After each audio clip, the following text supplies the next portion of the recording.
আপনাদের সবাইকে স্বাগত। এই সময়ে সঙ্গে আছি আমি এস.এম. আকাশ। আজ আমরা মূলত উন্নয়ন নিয়ে আলোচনা করব। আপনারা জানেন যে সরকারের অনেকগুলো মেগা প্রজেক্ট, মেগা প্রকল্প বাস্তবায়ন হচ্ছে একসাথে। এর মধ্যে আপনারা জানেন প্রধানমন্ত্রী শেখ হাসিনা যে কক্সবাজার বিমানবন্দর যে সম্প্রসারণ হতে যাচ্ছে সেটার উদ্বোধন করেছেন। আপনারা জেনে খুশি হবেন, এটা হবে বাংলাদেশের সবচেয়ে দীর্ঘ রানওয়ে। এর একটি অংশ বঙ্গোপসাগরের ভিতরে তৈরি করা হচ্ছে, বেশ দৃষ্টিনন্দন হবে।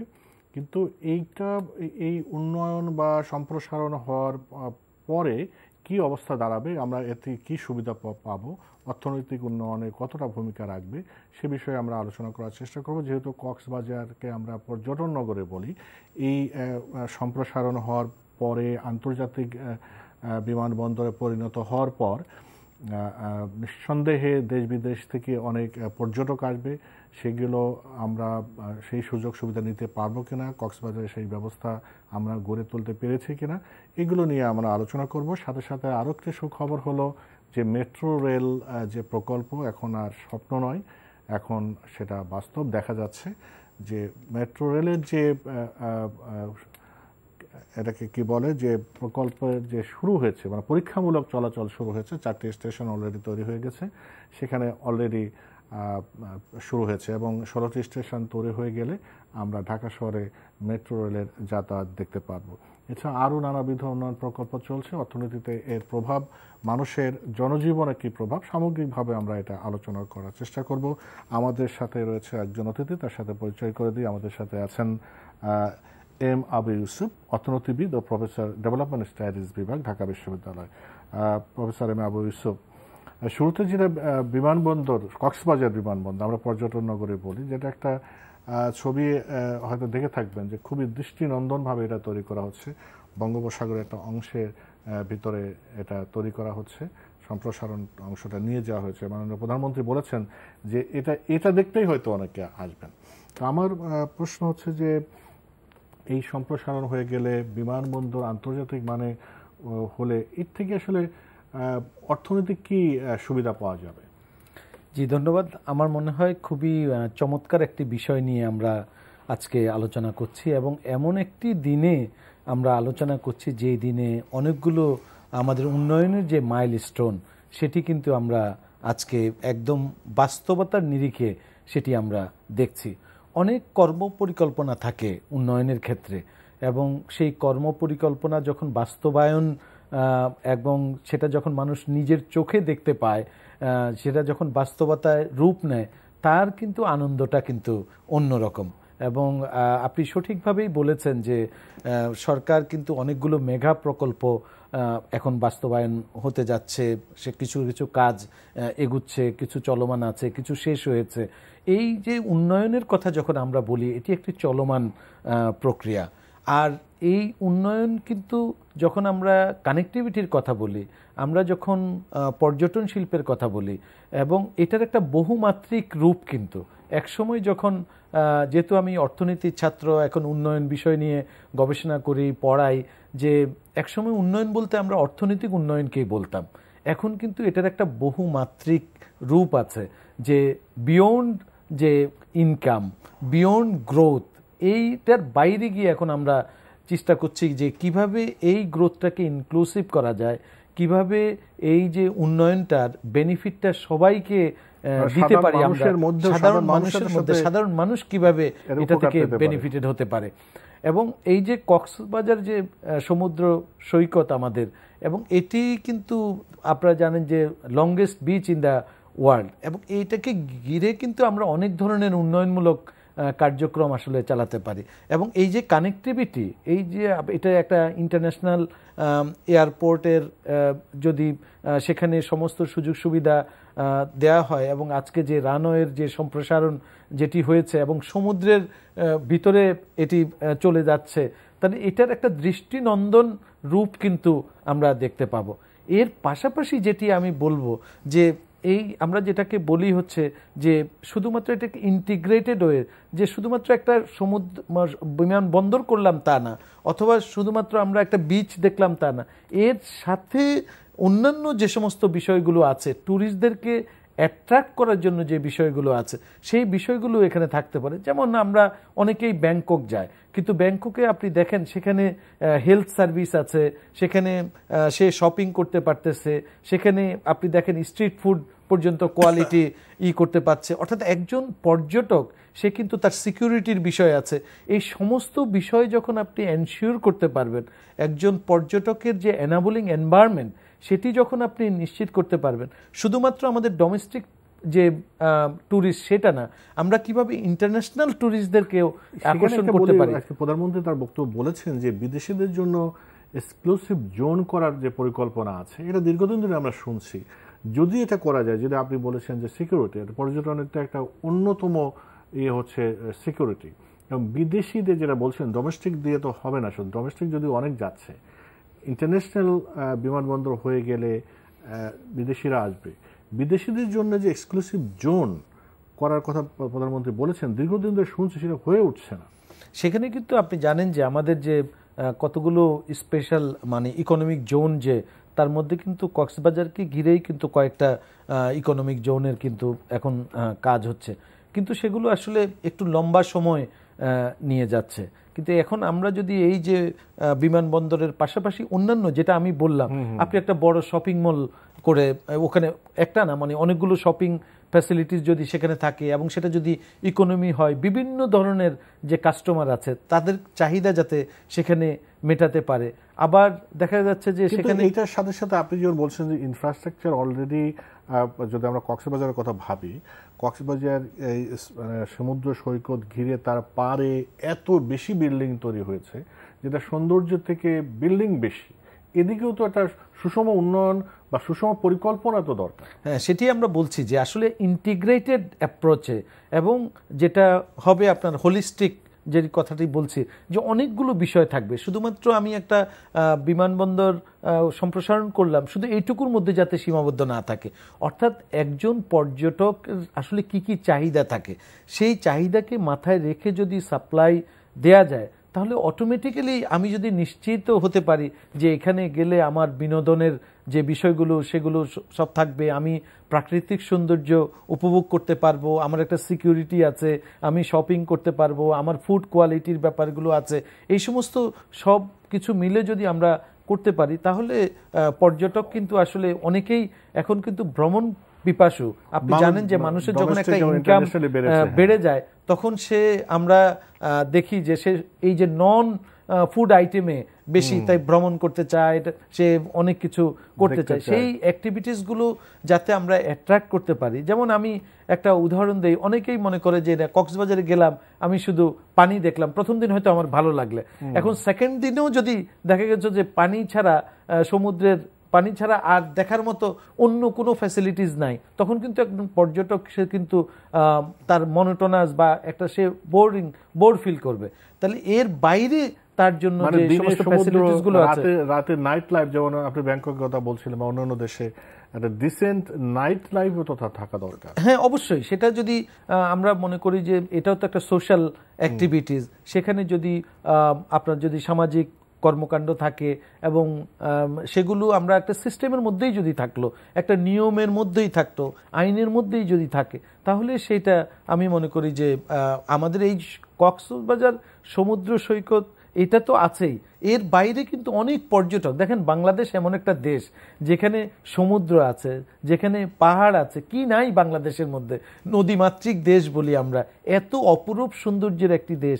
সেখানে কিন্তু আমরা চাইলেই কিন্তু যদি ইনফ্রাস্ট্রাকচার ডেভেলপ করতে পারি, তাহলে কিন্তু আমরা এই পর্যটক ডোমেস্টিক এবং ইন্টারন্যাশনাল দুই ধরনের পর্যটককে কিন্তু আমরা আকৃষ্ট করতে পারবো। এবং সেক্ষেত্রে তাহলে আমাদের তো কর্মসংস্থানের একটা বড় একটা ডেফিনেটলি, কারণ আমাদের আপনি দেখেন এই পর্যটন শিল্পে কিন্তু বিভিন্ন জায়গায় কিন্তু হোটেল রিসোর্ট বিভিন্ন জায়গায় হচ্ছে, সেখানে অনেক অধিক সংখ্যক লোক কিন্তু সেখানে বিশাল সংখ্যক লোক সেখানে কর্মসংস্থানের সুযোগ পাচ্ছে। যেমন হোটেল ট্যুরিজম ম্যান, এগুলোতে কিন্তু এখন লেখাপড়াও ঢাকা ইউনিভার্সিটি থেকে আরম্ভ করে বিভিন্ন জায়গায় কিন্তু আপনার এখন এই ধরনের টারশিয়ারি এডুকেশনও কিন্তু সেখানে ধরনের শিক্ষা দেয়া হচ্ছে। সুতরাং এটা আমি মনে করি অনেক অনেক বড় একটা সম্ভাবনাময় খাত এবং বাংলাদেশের সেই বিষয়গুলো, প্রাকৃতিক সৌন্দর্য তো কেউ ইচ্ছা করে দিতে পারে না, এটা তো একটা মানে এটা অটোমেটিক একটা ন্যাচারাল বিষয়, সেটা যখন আমাদের আছে, কিন্তু এটার সাথে সংশ্লিষ্ট যদি আমরা তার পরিবেশ তৈরি করে দিতে পারি, অবকাঠামোগত উন্নয়ন তৈরি করে দিতে পারি, এবং অবশ্যই সিকিউরিটি একটা বিশাল বিষয় যেটাকে আমরা বলছি, তো সেটা যদি করে দিতে পারি, আমি মনে করি যে আমাদের অন্তত পর্যটন শিল্পের অনেক বিরাট একটা সম্ভাবনা আছে।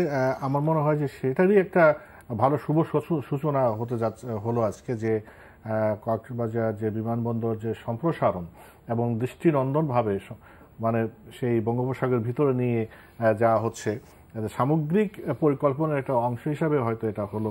আমরা আপনি যেটা বললেন যে আমরা সমুদ্র সৈকত, কক্সবাজার পর্যটন আরো সম্প্রসারণ, এবং সেখানে আরেকটি জিনিস যেটি আমি যেহেতু কক্সবাজারে নিয়ে অনেক বেশ গবেষণাও করেছি আমি, যে ইকোনমিক অপরচুনিটিজ অফ কক্সবাজার, তো সেখানে কাজ করতে গিয়ে আমার কাছে যেটি মনে হয়েছে যে যে সমস্ত সরকারি বেসরকারি যে এজেন্সিগুলো আছে তাদের মধ্যে কিন্তু একটা কোঅর্ডিনেশনও কিন্তু থাকতে হবে। যেমন কক্সবাজার উন্নয়ন কর্তৃপক্ষ, আবার কক্সবাজার যে জেলা প্রশাসন, এই যে প্লাস হচ্ছে যারা ব্যবসায়ী মহল আছে, এই সবার মধ্যে কিন্তু এক ধরনের কোঅর্ডিনেশনও লাগবে, কারণ এই বেনিফিটটা কিন্তু আমরা সবাই পাচ্ছি, যে সবাই পাচ্ছি সেটা। এই যে উন্নয়ন যখন করতে যাই তখন কিন্তু একা সরকারের পক্ষে কিন্তু করা সম্ভব না, তখন কিন্তু আপনার একটা পার্টনারশিপের দরকার, তখন একটা কোঅর্ডিনেটেড ওয়েতে কিন্তু সেই জিনিসগুলো করতে হবে। সিটি কর্পোরেশন এক ধরনের রেসপন্সিবিলিটিজ আছে, জেলা প্রশাসনের এক ধরনের রেসপন্সিবিলিটিজ আছে,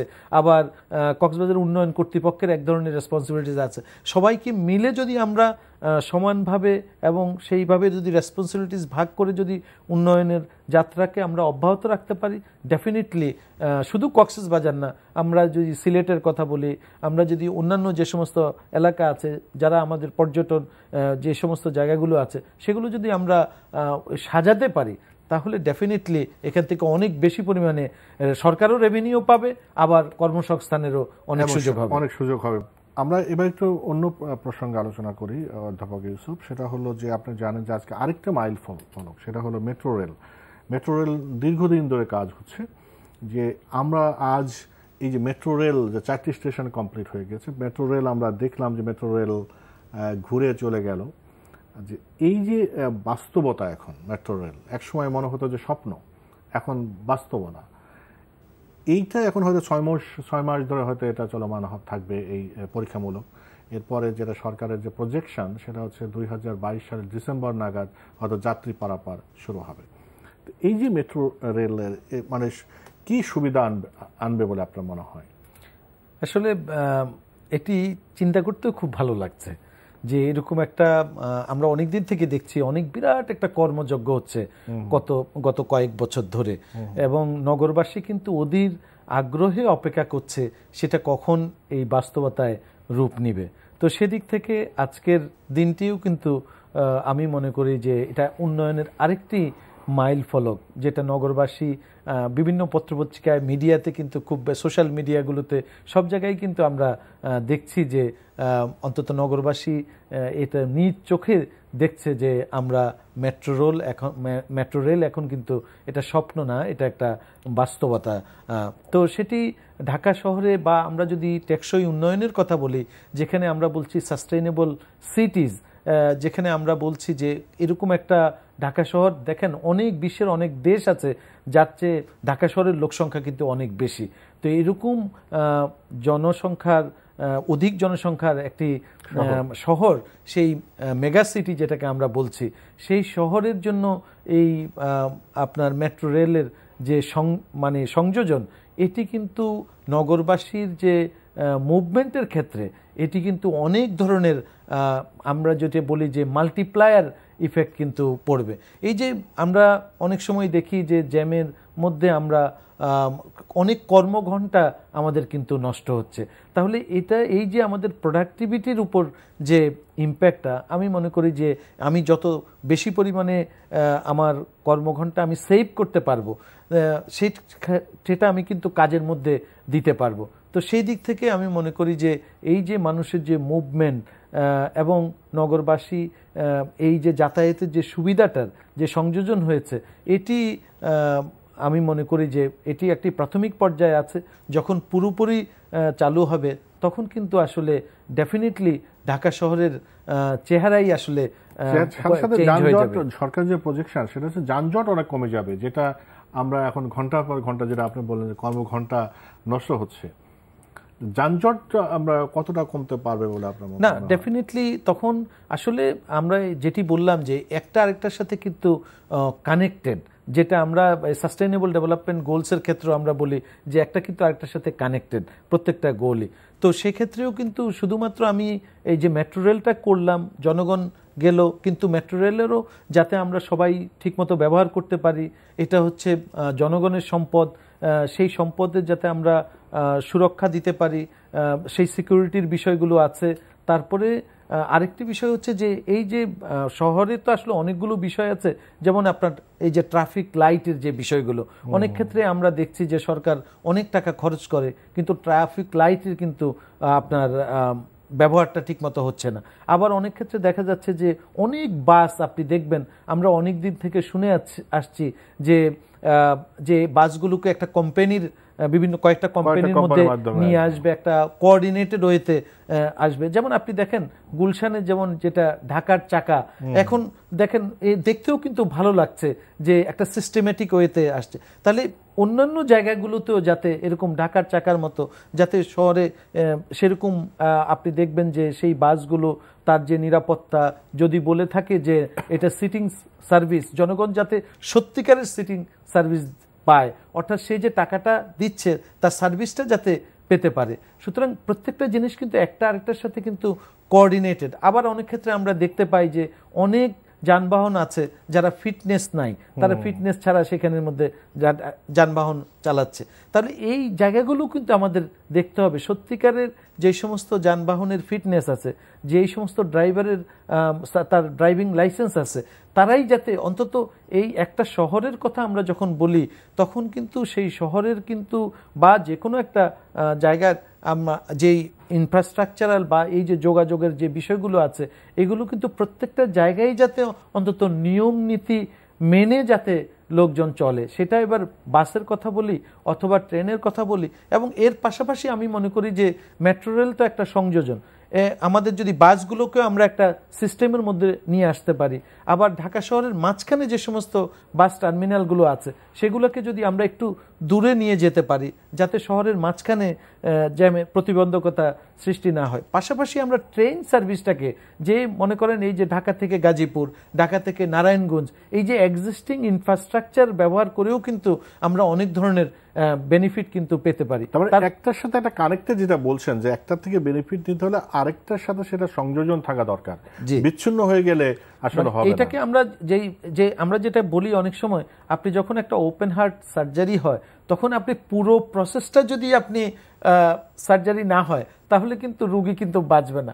এখন আমি একটা ইনফ্রাস্ট্রাকচার হয়তো করলাম কিন্তু এটাকে এমনভাবে এনে রাখলাম যে আমরা খুব খুশি হয়েছিলাম যে অনেকগুলো ফ্লাইওভার হয়েছে, কিন্তু আপনি খেয়াল করে দেখবেন ফ্লাইওভারগুলো শেষ হয়ে একটা চৌরাস্তার মধ্যে এসে কিন্তু সে ট্রাফিক সিগন্যালে এসে নামছে। এখন ওই বাধাটাও যদি আমরা অতিক্রম করতে পারতাম, দেখেন আমরা কিন্তু এখন বেনিফিট পাচ্ছি যে আমরা যে এয়ারপোর্ট রোডে যেটা দেখবেন যে এখন রাইট টার্ন কিন্তু নাই, অনেকগুলো ইউলুপ করে দেওয়া হচ্ছে।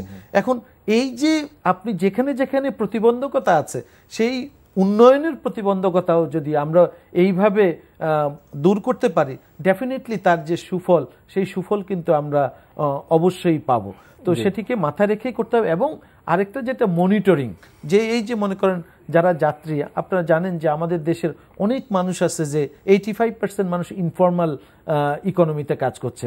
আমাদের যে এই বলা হচ্ছে যে আমাদের যে গার্মেন্টস যারা কর্মী আছেন এরা কিন্তু ইকোনমিতে বিরাট একটা কন্ট্রিবিউট করছেন। অনেকেই পায়ে হেঁটে আপনি দেখবেন যে সকালবেলা যখন যায়, এটাকে জেফ্রি সেক্স উনি বলেছেন সোয়েট শপ, এই গার্মেন্টসগুলোকে প্রত্যেকদিন সকালে তারা মাইলসের মাইল হেঁটে গিয়ে তারা তাদের ফ্যাক্টরিতে যাচ্ছে। কিন্তু এরকম যদি আমাদের এই সাথেই যদি মেট্রো রেল এসে যেতে পারে তাহলে তার জন্য তারা অনেক কন্ট্রিবিউট করছে, কিন্তু তারা আসলে যেই সার্ভিসটা পাওয়ার কথা তাদের জন্য সেই সার্ভিসটাও কিন্তু আমি মনে করি এই মেট্রো রেলের মাধ্যমে বলেন অথবা যে বাসের যদি যায় সেটা যাতে অন্তত বাস ভাড়াটা যাতে সহনীয় পর্যায়ে থাকে, সেই ব্যাপারগুলো কিন্তু আসলে গভর্নমেন্টকে কিন্তু এই যে ফ্যাসিলিটেটের যে ভূমিকা, সেই জায়গাটা কিন্তু আসলে ওয়েলফেয়ার, জনগণের যে ওয়েলফেয়ার, সেই ওয়েলফেয়ারের যে জায়গাটা কিন্তু সরকার ফ্যাসিলিটেটের ভূমিকা পালন করে। ইভেন মার্কেট ইকোনমিতেও কিন্তু সরকার কিন্তু এই ধরনের ইন্টারভেনশন করতে পারে, যে মার্কেট আউটকামটাকে যা পাওয়ার জন্য সরকার কিন্তু সেই এনাবলিং এনভায়রনমেন্টটা করতে পারে, ফ্যাসিলিটেটের ভূমিকা রাখতে পারে, যাতে জনগণ সেই যে সুবিধাটা পাওয়ার কথা সেই সুবিধাটা যাতে সে পায়। একটা জিনিস এই প্রসঙ্গে আলোচনা করি, আপনি এটাকে উন্নয়নের বেদনা বলবেন নাকি, যেমন ধরুন অনেকগুলো শহরের কথা যদি, ঢাকা শহরের কথা যদি ভাবেন, এখানে মেট্রো রেল আছে, এলিভেটেড এক্সপ্রেসওয়ে আছে, ফ্লাইওভার আছে, অন্যান্য রাস্তার উন্নয়ন আছে। এই যে এখন এত বেশি খোরাখুরি, এত বেশি কাজ হচ্ছে, এটার কারণে কিন্তু রাস্তা সরু হয়ে গেছে, যান চলাচলে যানজট আরো বেশি হচ্ছে। এখানে কিন্তু একটা কোঅর্ডিনেশনের দরকার ছিল, সমন্বয়হীনতার অভিযোগ শোনা যায়।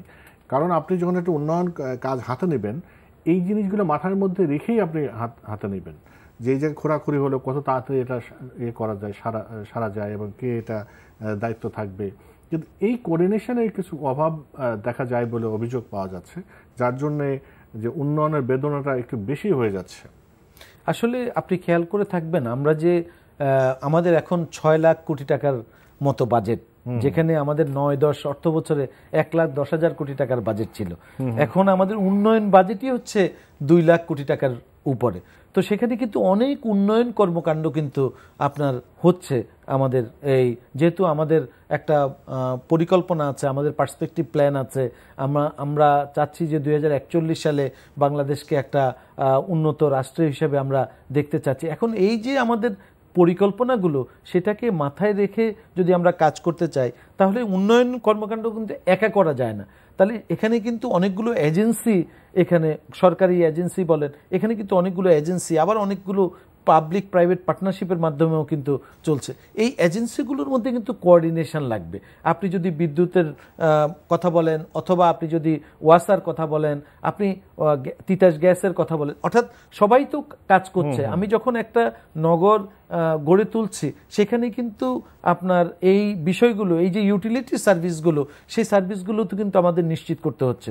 এখন এই করতে গিয়ে যাতে এরকম না হয় যে আজকে একটা রাস্তা করা হলো, কালকে আবার ওয়াসা এসে সেটাকে তার কাজের জন্য ব্যবহার করছে, তাহলে আমাদের কিন্তু এই যে দূরদৃষ্টি সম্পন্ন হতে হবে, যে ঠিক আছে আগামী 10 বছর 20 বছর পরে আমরা কিভাবে দেখতে চাই নগরটাকে। তাহলে এই যে কোঅর্ডিনেশনটা, এই কোঅর্ডিনেশনটা আমাদের করতে হবে। দেখেন, একটা কোঅর্ডিনেশনের একটা ভালো উদাহরণ কিন্তু আমাদের সাস্টেইনেবল ডেভেলপমেন্ট গোলসে আমরা যে ভালো করছি, সেখানে আপনি দেখবেন একটা অ্যাকশন প্ল্যান ডেভেলপ করা আছে সরকারের, এবং অ্যাকশন প্ল্যান অনুযায়ী ভাগ করা আছে মিনিস্ট্রিগুলোকে, কে লিড মিনিস্ট্রি, কে কো লিড মিনিস্ট্রি, এবং সেই জায়গাটা কিন্তু আবার প্রত্যেক বছর আপনি দেখবেন যে একটা এসডিজির একটা প্রোগ্রেস রিপোর্টও কিন্তু সরকার কিন্তু দিচ্ছে।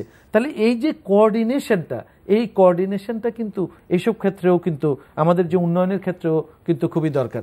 দেখেন, আমি মনে করি আমাদের বিদেশের দরকার নাই, আমাদের উন্নয়নের যে বেস্ট প্র্যাকটিস, এই যে আমাদের হাতির ঝিল, এই হাতির ঝিল তো আমরা বাংলাদেশিরাই করেছি, ঠিক না? আপনি দেখেন পদ্মা সেতু হচ্ছে, সেখানে দেখেন আমরা তো করতে পারি, যে বড় বড় প্রজেক্টগুলো, মেগা প্রজেক্টগুলো কিন্তু আমরা করতে পারছি।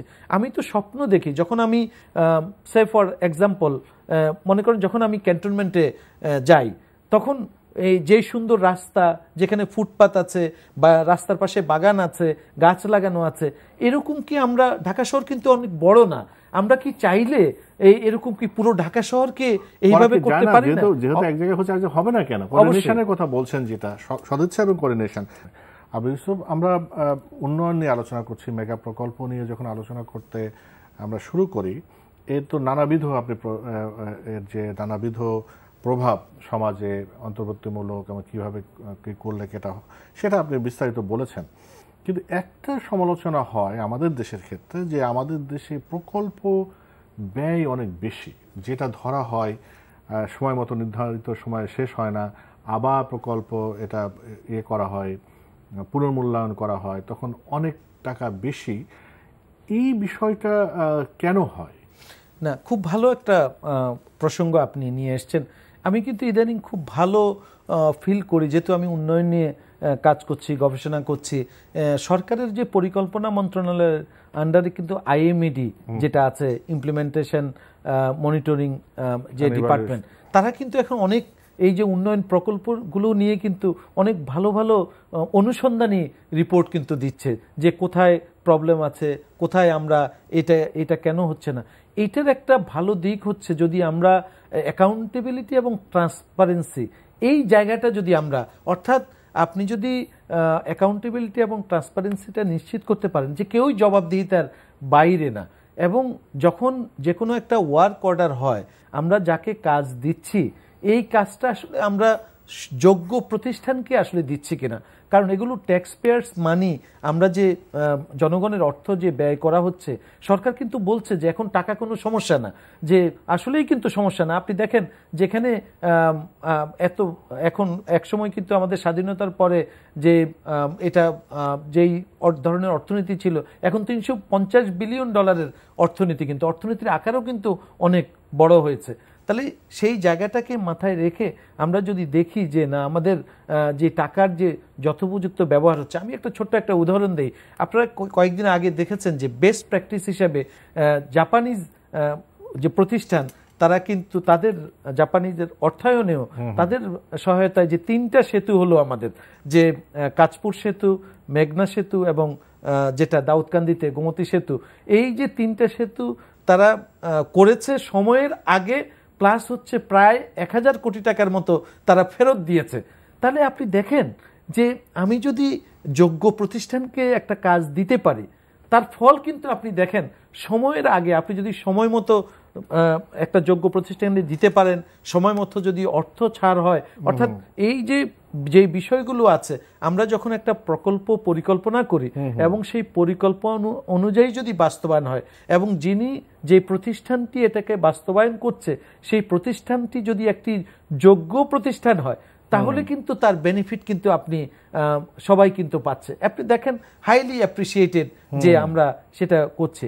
আবার অনেক অনেক প্রকল্প সম্পর্কে শোনা যায় যে এটি শুরু হয়েছে, যেমন যে এলিভেটেড এক্সপ্রেসওয়ে যেটা আমরা গাজীপুর পর্যন্ত ঢাকা থেকে, এটা কিন্তু আরো অনেক আগে শেষ হওয়ার কথা। কিন্তু এই যে দীর্ঘসূত্রিতা, এটার আসলে আলটিমেট যে বার্ডেন, এক্সট্রা যে কস্ট, সেটা কিন্তু আমাদেরকেই কিন্তু বহন করতে হচ্ছে। তাহলে এই জায়গাগুলো আমাদের একটু দেখতে হবে যে আমরা ঠিকই বেস্ট প্র্যাকটিসও কিন্তু আমাদের সামনে আছে, আবার তাহলে আমরা এখান থেকে লেসন্স লার্ন নিই। তাহলে এই ধরনের প্রতিষ্ঠানকে যদি আমরা দিতে পারি কাজ, অবশ্যই কিন্তু আমরা সময় মতো যদি করতে পারি, আমাদের অর্থ আমাদের বেঁচে যাবে, আমাদের যে সময়, সেই সময়টাও কিন্তু আমরা সেভ করতে পারবো। অর্থাৎ যে কোনো একটা উন্নয়ন পরিকল্পনা, উন্নয়ন কর্মকাণ্ড যদি আমরা হাতে নিতে পারি, সেটি যদি আমরা সঠিকভাবে পরিকল্পনা, বাস্তবায়ন, তার যে ইমপ্লিমেন্টেশনের যে মনিটরিংয়ের যে বিষয়গুলো আছে, তার যে প্রগ্রেস, যেমন পদ্মা সেতু, আমরা কিন্তু সবাই জনগণ কিন্তু ওয়েট করতেছে যে এই যে দক্ষিণ পশ্চিমাঞ্চলের আপনার 21টি জেলা যে এটার সাথে কানেক্টেড হচ্ছে, অর্থাৎ আমরা প্রগ্রেস রিপোর্টটা সবসময় আমরা দেখছি যে আজকে লাস্ট স্ল্যাবটা আপনি দেখলেন যে সংযোজন হলো, তখন সবাই উদযাপন করছে। এই যে আমরা যে প্রতিনিয়তই মনে হচ্ছে উন্নয়নটা আমরা নিজের চোখে দেখতে পাচ্ছি। আমি যখন ঢাকা মাওয়া রোডে আমরা যখন যাই, আমি অনেকবার গিয়েছি, তখন মনেই হয় না যে আসলে এটা একটা বাংলাদেশের একটা অংশ। তাহলে এরকম পরিকল্পনা যদি আমরা করতে পারি, এরকম অবকাঠামোগত উন্নয়ন আমরা যদি সব জায়গায় করতে পারি, আমি তো মনে করি বাংলাদেশের সবগুলো হাইওয়ে যদি আমরা, যদিও দেখছি যে অনেকগুলো কাজ শুরু হয়েছে, যে সবগুলো উত্তরবঙ্গের সাথে কাজ শুরু হয়েছে, ঢাকা সিলেটে আমরা দেখলাম যে উন্নয়ন সহযোগীরা অলরেডি একটা টাকার অর্থের নিশ্চয়তা পাওয়া গেছে এবং এর কাজও কিন্তু শুরু হবে, সম্ভবত এডিবি সেখানে ফাইন্যান্সিং করছে। তাহলে আমি মনে করি সবগুলো যে আপনার এই যে হাইওয়ে, যেমন ঢাকা চিটাগং যে হাইওয়ে, সেটা আমরা দেখছি যে ঢাকা চট্টগ্রাম যেটি, সেটাই হাইওয়ে এখন দেখেন 4 লাইন হয়ে যাওয়াতে, কিন্তু আসলে যখন আমাদের 4 লাইন হয়েছে, আসলে আমাদের দরকার হচ্ছে 8 লেন। তো এই যে আপনার সময়ের সময় যদি না হয়, জি মানে সময় শেষ না হলে তখন তো প্রয়োজন তো অন্যরকম বের হয়ে জি কারণ দিন দিনে কিন্তু চাহিদা বাড়ছে। হ্যাঁ, যেটা বলছিলেন যে যদি যোগ্য প্রতিষ্ঠানকে দেয়া যায়, অনেক ক্ষেত্রে আমি শুনেছি যে যেমন যে আপনার কি বলে পারচেস করার ক্ষেত্রে যেটা হয়, আপনার প্রতিযোগিতামূলক যে টেন্ডার হয়, আপনি যে সবচেয়ে লোয়েস্ট কস্ট যে তাকেই তো আপনি দিবেন, কিন্তু তার যোগ্যতা কতটা আছে সেটাও তো একটা যাচাই বাছাই করার তো বিষয় থাকে না। এই ক্ষেত্রে তো অনেক সময় ঘাটতি থাকে, হয়তো আপনি লোয়েস্ট বিডারকে আপনি দিয়েছেন কিন্তু সে ঠিক মতো করতে পারছে না, কিন্তু 5 টাকার কাজ হয়তো 10 টাকায় করা যেত, কিন্তু সেখানে যদি 100 টাকা পড়ে যায়, এটা থেকে কিভাবে বাঁচা যায়? না, অর্থের ব্যাপারটা আসলে আসবে পরে। যেমন যে কোনো একটা প্রকল্পে তার যে টেকনিক্যাল যে প্রপোজাল, সেই জায়গাটা কিন্তু তার ওয়েটটা কিন্তু অনেক বেশি পরিমাণ। যে টেকনিক্যাল প্রপোজাল আমি যেভাবে চেয়েছি, যেইভাবে কাজের যে স্কোপ অফ ওয়ার্ক, সেই অনুযায়ী যদি আমি দেখি যে না ঠিক আছে, আমি 3টা প্রতিষ্ঠানকে শর্টলিস্ট করলাম, 3টা প্রতিষ্ঠানই টেকনিক্যালি সাউন্ড, এখানে কোয়ালিটির কোনো ধরনের কম্প্রোমাইজ নাই, তাদের যে প্রিভিয়াস ট্র্যাক রেকর্ড যেটা আছে সেটিতেও দেখা গেছে যে তারা এই ধরনের কাজ করেছে এবং তাতে কোনো সন্দেহ নেই। এখন অনেকটা সমযোগ্যতা সম্পন্ন যদি আমরা ঠিকাদারি প্রতিষ্ঠান পাই, তখন আমি অর্থের ব্যাপারটা দেখব যে ঠিক আছে আমার টেকনিক্যাল জায়গাতে আমার কোনো ধরনের কম্প্রোমাইজ নাই। এখন আমি দেখি যে এই 3টা কোম্পানির মধ্যে তাহলে কোনটা তারা টাকা কম দিয়েছে, সেইটা যদি আমরা নিশ্চিত করতে পারি তাহলে কিন্তু আমরা কাজের সাথে কিন্তু কম্প্রোমাইজ করছি না। এই জায়গাটাই কোথাও কোথাও হয়তো ঘাটতি থাকে। আপনি যেটা বলছিলেন যে আপনি স্বপ্নের কথা বলছেন যে ক্যান্টনমেন্টের ভিতরে যদি হয়, হাতিরঝিল যদি আমরা করতে পারি, তাহলে পুরো ঢাকা শহর কেন নয়? তো সেখানে যদি প্রশ্নটা আপনার এরকম করে, যেহেতু সরকারের অনেকগুলো মেগা প্রজেক্ট একসাথে বাস্তবায়ন, পদ্মা সেতু থেকে আরম্ভ করে আমাদের মেট্রো রেল, আমাদের এলিভেটেড এক্সপ্রেসওয়ে, ওদিকে চট্টগ্রামে হচ্ছে, হাইওয়ে হচ্ছে, কি বঙ্গোপসাগর নিচে দিয়ে কর্ণফুলী টানেল হচ্ছে, অনেকগুলো। এটা 2022 সালের মধ্যেই অনেকগুলো, বা 2022 সাল বা 2023 সালে যে আমরা এগুলো অনেকটা বাস্তব চালু হয়ে যাবে। তো 2023 সালের পরে তাহলে বাংলাদেশকে আমরা কিভাবে দেখতে যাচ্ছি? না, এখন এই যে আপনি অনেকগুলো মেগা প্রজেক্ট চালু হচ্ছে, সেটি খুবই আমাদের আশার আলো দেখাচ্ছে এবং ডেফিনেটলি আমরা আশা করছি যে এই উন্নয়ন কর্মকাণ্ডগুলো যখন শেষ হয়ে যাবে তখন আমরা এই বেনিফিটগুলো ডেফিনেটলি পাবো। কিন্তু এর বাইরেও কিন্তু আমাদের অনেক কিছু করার আছে। যেমন আমি মনে করি আপনি যখন বিদেশে যাবেন, তাদের কিন্তু ইভেন ইন্ডিয়াতেও যদি যান আপনি দেখবেন যে ট্রেন সার্ভিসটা হচ্ছে, দেখবেন যে সারা দেশের সাথে তাদের একটা কানেক্টিভিটি কিন্তু একদম নিশ্চিন্তে। আমরা যখন আপনি ইউরোপ আমেরিকাতে দেখবেন যে অনেকে বিমানের চেয়েও স্বাচ্ছন্দ্য বোধ করে যে ট্রেন সার্ভিসটা, তাহলে বাংলাদেশে দেখা গেল যে এই যে এত বছরে, আমাদের 50 বছরেও আমরা এই ট্রেন সার্ভিস সেটাকে যেই পর্যায়ে নিয়ে যাওয়ার কথা, সেই পর্যায় থেকে আমরা কিন্তু অনেক দূরে। যদিও কিছু উদ্যোগ গ্রহণ করা হচ্ছে যেটাকে আধুনিকায়ন করা এবং আলাদা মন্ত্রণালয় পর্যন্ত করা হয়েছে। তাহলে এই জায়গাটা কিন্তু আপনাদের, আমার কথা হচ্ছে যে আপনি যদি জেলার সাথে যে কানেক্টিভিটিটা, সেই কানেক্টিভিটিটা যখন করে দিতে পারবেন, প্লাস হচ্ছে প্রত্যেকটা জেলায় যে আপনি যদি কর্মসংস্থানের সুযোগ করে দিতে পারবেন, যেমন আমাদের যে স্পেশাল ইকোনমিক জোন, যেখানে মনে করেন আপনার এই যে মিরেশ্বরাইতে আমাদের যে বঙ্গবন্ধু যে স্পেশাল ইকোনমিক জোন যেটি হচ্ছে, এগুলো যখন বাস্তবতার রূপ নিবে তখন কিন্তু অন্যরকম বাংলাদেশকে আমরা দেখতে পাবো।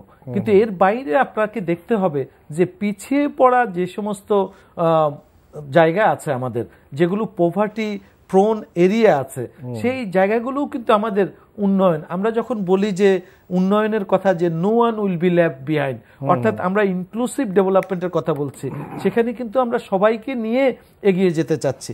এখন আপনি যদি দেখেন যে কুড়িগ্রামের দারিদ্র যে পরিস্থিতি, সেটি এখনো যদি 60-70% হয়, আবার অন্য জেলা নারায়ণগঞ্জের পরিস্থিতি হচ্ছে 2.5%। তাহলে এই যে একটা যে আমরা যেটাকে বলি স্পেশাল যে ডিফারেন্সেস, সেই ডাইমেনশনটা, আপনার লোকেশনটা, সেটি কিন্তু আমাদের দেখতে হবে। অর্থাৎ উন্নয়নের যে কর্মকাণ্ড সেটি যাতে এই যে সমস্ত দারিদ্র্যপীড়িত যে সমস্ত অঞ্চল আছে সেই জায়গাটা কিন্তু আমাদেরকে অ্যাটেনশন দিতে হবে। সেখানে কিভাবে কর্মসংস্থান করা যায়, যেমন আমাদের পদ্মা সেতু হচ্ছে, তাহলে পদ্মা সেতু যখন হয়ে যাবে আপনার কিন্তু কানেক্টিভিটিটা হচ্ছে, কিন্তু সেখানে যাতে আবার শিল্পাঞ্চল গড়ে ওঠে তার জন্য মনে করেন যে সমস্ত ইউটিলিটি সার্ভিসগুলো আছে, যে আপনার গ্যাস থেকে আরম্ভ করে একটা ইন্ডাস্ট্রিয়ালাইজেশন করার জন্য যা যা দরকার সেইগুলো যদি আমি আবার সাপোর্ট না দিতে পারি তাহলে কিন্তু আমাদের যমুনা সেতুর পরে আমরা যদিও আমাদের মঙ্গা থেকে আমরা বেরিয়ে আসতে পেরেছি, কিন্তু যেই ধরনের শিল্পাঞ্চল সেখানে গড়ে তোলার কথা সেখানে কিন্তু তার অ্যাগ্রো প্রসেসিং জোন বা ওই জায়গায় কিন্তু তার কিছু কম্পারেটিভ অ্যাডভান্টেজ আছে। সেই জায়গাগুলো আমাদের কিন্তু আসলে শুধুমাত্র একটা ব্রিজ করলো তা না, এর পাশাপাশি অন্যান্য যে সমস্ত বিষয়গুলো আছে উন্নয়নের সেই বিষয়গুলো কিন্তু আমাদের ইমপ্লিমেন্টেশন করতে হবে। তাহলে এই যে পিছিয়ে পড়া জনগোষ্ঠী তারাও যাতে আসলে এগিয়ে আসতে পারে সেই জায়গাটাও কিন্তু আমাদের উদ্যোগ গ্রহণ করতে হবে। পাশাপাশি আরেকটি জায়গা যেটা আমরা বলছি যে না ঠিক আছে, আমরা দারিদ্র পরিস্থিতি প্লাস হচ্ছে এই যে কোভিড-19 ফলে আমরা যেইভাবে আমরা উন্নয়নের যে ধারা সারা বিশ্বের মতো আমাদেরও এখানে কিন্তু এখন আমরা পুনরুদ্ধার যে অর্থনৈতিক পুনরুদ্ধার সেখানে কিন্তু কাজ করে আমরা যাচ্ছি। এর পাশাপাশি আমাদের যে কাজগুলো করতে হবে যে ইনস্টিটিউশনাল ডেভেলপমেন্ট, যে আমরা যে প্রাতিষ্ঠানিক যে আমরা যখন একটা রুলস ওভার গেম, এখন অনেক সময় দেখছি যে বিভিন্ন জায়গায় ব্যক্তির উপর নির্ভর করে, যে ব্যক্তি যদি সৎ হয়, ব্যক্তি যদি ভালো হয়, একজন ভালো যদি লিডার হয় তার ফলটা আমরা পাচ্ছি, কিন্তু একটা ইনস্টিটিউশনাল যে সবাইকে জবাবদিহির আওতায় আনতে হবে, যে সবাইকে যাতে আমরা একটা ট্রান্সপারেন্ট জনগণও যাতে বুঝতে পারে এই যে ইনস্টিটিউশনাল ডেভেলপমেন্ট যে রুলস ওভার গেম, অর্থাৎ নিয়মের মতোই থাকবে। শুধুমাত্র ট্রাফিক সপ্তাহ যখন হবে তখনই আমি ড্রাইভিং লাইসেন্স দেখব, তখনই আমি ফিটনেস দেখব, এরকম না, কিন্তু এটি একটি কন্টিনিউয়াস প্রসেস, পুরো সময় জুড়েই যাতে আমরা এই যেটা যেভাবে চলার কথা সেটি যাতে সেভাবে চলতে পারে, অর্থাৎ ইকোনমিটা যাতে কোনোভাবেই ডিস্টোর্টেড না হয়, যেইভাবে চলার কথা সেইভাবে যাতে চলতে পারে সেই জায়গাটা কিন্তু আমাদেরকে নিশ্চিত করতে হবে। জি, অধ্যাপক এম আবু ইউসুফ, আপনাকে অনেক ধন্যবাদ এসে কথা বলার জন্য। প্রিয় দর্শক, আপনাদেরকে অনেক ধন্যবাদ আমাদের সঙ্গে থাকার জন্য। আমরা সরকারের যে মেগা উন্নয়ন প্রকল্প সেটা সূত্র ধরে মানে সামগ্রিকভাবে উন্নয়ন নিয়ে আলোচনা করলাম, সেটা সুষম উন্নয়ন কীভাবে হতে পারে, প্রতিটি মানুষ যাতে সেই উন্নয়নের সুবিধাভোগী হতে পারে সেটার জন্য দেশের জবাবদিহিতা এবং যে একটি অর্গানাইজেশনের সাথে আরেকটি অর্গানাইজেশনের যে কানেক্টিভিটি সামগ্রিকভাবে আমরা আলোচনা করলাম। এম আবু ইউসুফ, আপনাকে আবারও ধন্যবাদ। আজকে আলোচনা আশা করি অনেক সুন্দর হয়েছে। প্রিয় দর্শক, আজ এ পর্যন্তই।